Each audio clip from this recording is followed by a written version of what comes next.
Good morning बच्चों। आज फिर ड्रोना लाइव के माध्यम से हम लोग जुड़ रहे हैं। आज जो हमारा सब्जेक्ट है वो केमिस्ट्री है। कल हम लोगों ने फिजिक्स पढ़ा था। आज केमिस्ट्री में हम लोग पढ़ने जा रहे हैं। चैप्टर नंबर है हमारा 4, चेंजेज अराउंड अस चल रहा है। उसी में आगे हम लोग जो है कंटिन्यू कर रहे हैं। अभी तक उस चैप्टर में हम लोगों ने फिजिकल चेंज, केमिकल चेंज के बारे में पढ़ा था। केमिकल चेंज में हम लोगों ने ये भी पढ़ा था कि किस तरीके से केमिकल रिएक्शन, आपको मैंने बताया था कि जो केमिकल चेंज होता है और केमिकल रिएक्शन होता है दोनों एक ही जैसा होता है। उसमें मैंने आपको बताया था decomposition reaction, double displacement reaction, redox reaction, ये सारे रिएक्शन के बारे में बताया था। उसी में आगे बढ़ते हुए बच्चों आज जो हम पढ़ेंगे इस चैप्टर में, उसमें हम लोग पढ़ेंगे कि change of state on heating, यानी हीट के द्वारा स्टेट चेंज के बारे में इस चैप्टर में हम लोग चर्चा करेंगे। जैसे कि आप जानते हैं कि अगर आइस फ्रिज के अंदर होता है, उसको हम लोग बाहर निकालते हैं और जब बाहर रखते हैं तो एक्चुअल में क्या होता है कि वो पिघलने लगता है और पिघल करके वो लिक्विड फॉर्म में होना शुरू हो जाता है। तो ऐसा कैसे होता है? तो दरअसल ये होता है कि उसके जो टेम्परेचर है, उसका जो हीट जब वो गेन करता है तो उसका जो मॉलिक्यूल है, मॉलिक्यूल अरेंजमेंट में होता है, उसका बदलाव होना शुरू हो जाता है, जिसके कारण वो लिक्विड स्टेट में अपना आना शुरू हो जाता है। जो आइस है वो सॉलिड फॉर्म है और जो हीट गेन करने के बाद वो मेल्ट होकर के अपने लिक्विड फॉर्म में चेंज हो जाता है। तो हीट को गेन करने के बाद आप देखेंगे कि उसका स्टेट जो है वो क्या हो रहा है, चेंज हो रहा है। तो उसी चीज़ के बारे में हमने यहाँ पे डिस्कस कर रहे हैं। यहाँ पे हमने लिखा भी है कि on heating matter change its state from solid to liquid and liquid to vapour. ठीक है। उसके बाद आप देखेंगे यहाँ पे एक और मैंने लिखा है during change the particles of solid, liquid and gas change state due to gaining and reducing heat and temperature. अब बात ये है कि आखिर क्या है, तो सबसे मेन चीज जो है कि जब भी कोई मैटर वो जिस स्टेट में भी होता है उसका मॉलिक्यूलर अरेंजमेंट जो होता है उसके उस तरीके का होता है, लेकिन जब उसमें वो हीट गेन करता है तो उस काइनेटिक एनर्जी के कारण उसका मॉलिक्यूलर अरेंजमेंट जो होता है वो बदलता है। जब वो बदलता है तो उसका स्टेट जो है, अगर वो लिक्विड में है तो वेपर गेन करेगा तो वेपर में कन्वर्ट हो जाएगा, अगर वो वेपर में है हीट रिड्यूस करेगा तो वो कंडेंस्ड हो जाएगा और लिक्विड में चेंज हो जाएगा। अगर लिक्विड है, अगर उसने अपने टेम्परेचर को और रिड्यूस किया तो रिड्यूस करने के बाद लिक्विड जो क्या होता है, सॉलिड फॉर्म में आ जाएगा। अगर सॉलिड फॉर्म में है तो सॉलिड से वो क्या हो जाएगा, लिक्विड में चला जाएगा, यानी गेन करेगा टेम्परेचर को, हीट को, तो वो क्या करेगा, चेंज कर देगा अपने स्टेट को। तो इस तरीके से हम देखते हैं कि चेंज ऑफ स्टेट और हीटिंग में कि हीट को गेन करने के बाद मैटर का क्या होता है, स्टेट जो है क्या हो जाता है, चेंज हो जाता है, जहाँ पे वो सॉलिड से लिक्विड में और लिक्विड से वेपर में। और ये इस तरीके से क्या होता है, ये रिवर्सिबल चेंज जो है वो होता रहता है। ठीक है। इस चेंज में दो ही चीज मेन है जो कंसीडर होती है, या तो हीट को गेन करता है, नहीं तो हीट को वो रिलीज कर देगा। रिलीज करेगा तो भी चेंज हो जाएगा, गेन करेगा तो भी चेंज हो जाएगा। कुछ चेंज ऐसे होते हैं, जैसे हमने लिखा है यहाँ पे कि some change are reversible and irreversible. अब कोई जरूरी नहीं है कि अगर मान लो कि किसी का फिजिकल प्रॉपर्टी चेंज हो रहा है या उसका केमिकल प्रॉपर्टी चेंज हो रहा है, हीट के गेन करने पर हीट को रिड्यूस कर देंगे तो वो उसी तरीके का होगा, फिर से दोबारा से वो रिवर्स ही हो जाए। कुछ ऐसे भी होते हैं जो रिवर्स इजीली नहीं होते हैं, तो इसीलिए यहाँ पे हमने some change are reversible and irreversible on heating, ये चर्चा यहाँ पे हमने की है। दूसरी तरफ हम बात करते हैं बच्चों, तो some solids are directly converted into a vapor on heating. It is known as sublimation. Sublimation के बारे में क्लास में फिजिकल अपीयरेंस में हम लोगों ने पढ़ा था, जिसमें कैम्फर के बारे में आप लोगों ने चर्चा जब किया था तो मैंने आपको बताया था कि हाँ, कैम्फर जो है वो डायरेक्टली क्या होता है कि आपको वेपराइज हो जाता है, यानी कि वो उस लिक्विड फॉर्म में जाकर के और फिर जाकर के वेपर स्टेट में नहीं जाता, बल्कि उसका स्टेट जो है डायरेक्टली चेंज हो जाता है और चेंज होकर के वो क्या होता है, सॉलिड से डायरेक्ट जो है वो वेपर स्टेट में आ जाता है। तो ऐसा चेंज अगर कोई होता है तो उसको हम लोग बोलते हैं सब्लिमेशन। ये भी क्या है, रिवर्सिबल रिएक्शन है, ये भी रिवर्स हो जाता है, यानी वेपर से फिर से वो सॉलिड में कन्वर्ट हो जाएगा।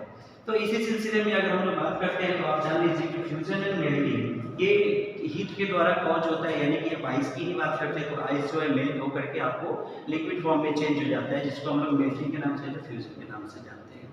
ठीक है, दूसरी तरफ हम बात करेंगे अगर हम लोग, तो आप देखिएगा इवेपोरेशन का जो प्रोसेस होता है, तो इवेपोरेशन में भी क्या होता है, the process of conversion of liquid into a vapour, यानी जो लिक्विड है वो वेपर स्टेट में चेंज हो जाता है।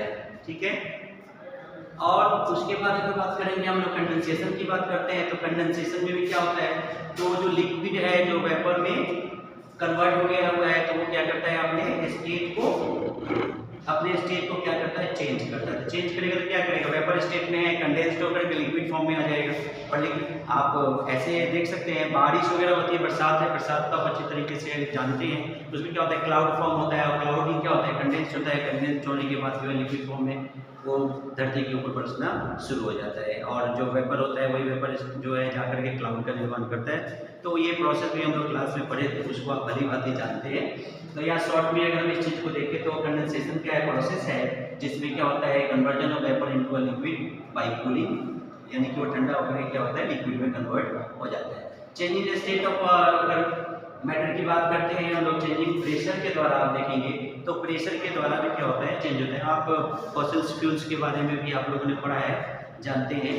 तो उसमें क्या होता है, लंबे समय तक क्या होता है, आपका पेड़ या जो एनिमल्स हैं, प्लांट और एनिमल्स के जो अवशेष है वो लंबे समय तक धरती के नीचे दबे हुए रह जाते हैं, हाई प्रेशर पे रहते हैं अगर वो, तो क्या होते हैं, वो फॉसिल फ्यूल्स में कन्वर्ट हो जाते हैं। तो ये ड्यू टू प्रेशर वो चेंज जो है वहाँ पे होता है। या जनरली अगर हम लोग देखते हैं तो in general pressure has a little effect on solid पे ज़्यादा प्रभाव प्रेशर का नहीं पड़ता है, लेकिन थोड़ा सा पड़ता है। जैसे कि अगर हम लोग बात करते हैं तो किसी चीज़ को अगर हम प्रेशर करके दबा देते हैं, अगर वो फ्लॉपी, जैसे कोई चीज़ फ्लॉपी हो, कोई आजकल जो बहुत मैजिकल बॉल वगैरह आता है जिसको आप क्या करते हैं, ऐसे दबा देते हैं, दबाने के बाद क्या होता है, जब तक इसके ऊपर प्रेशर रहता है तब तक वो दबा हुआ रहता है, जैसे ही आप प्रेशर को रिलीज करते फिर से अपने वो ओरिजिनल शेप में आ जाता है। उसके बाद अगर हम बात करते हैं सॉलिड के बारे में, बात करते हैं कि some solid undergo deformation on the break upon the application of the pressure. आप नॉर्मल से देखिए, कोई चीज़ ऐसा होता है जिसके ऊपर प्रेशर अगर हम लोग जनरेट करते हैं तो उसके शेप साइज में कैसे बदलाव आ जाता है। तो बदलाव के लिए देख सकते हैं, कभी कभी तो देखेंगे कि हम ज़्यादा प्रेशर देने पर चीज़ टूट भी जाती है। जैसे आप कोई ऐसी चीज़ के बारे में बात करेंगे, जैसे आइस ही ले लीजिए, आइस के ऊपर अगर आप प्रेशर देंगे तो प्रेशर देने के बाद क्या होता है, आइस टुकड़े में टूट जाएगा। तो प्रेशर के कारण क्या होगा, उसके शेप बदलाव आया, प्रेशर के कारण वो चेंज हो गया। तो प्रेशर भी क्या करता है, चेंज को कॉज करता है।